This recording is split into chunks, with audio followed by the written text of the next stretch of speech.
কিশোর কবি সুকান্ত ভট্টাচার্যের পুরনো ধাঁধা।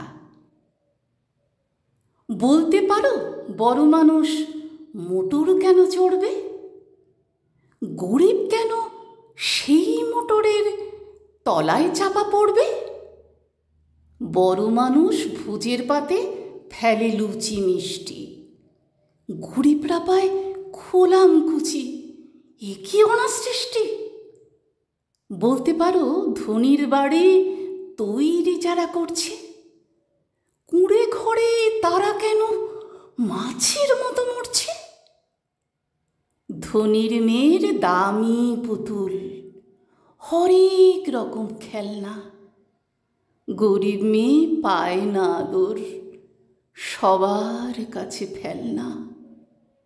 বলতে পারো ধনির মুখে যারা জোগায় খাদ্য, ধনির পায়ের তলায় তারা থাকতে কেন বাধ্য? হিং টিং ছট প্রশ্ন এসব মাথার মধ্যে কামড়ায়। বড় লোকের ঢাক তৈরি গরিব লোকের চামড়ায়।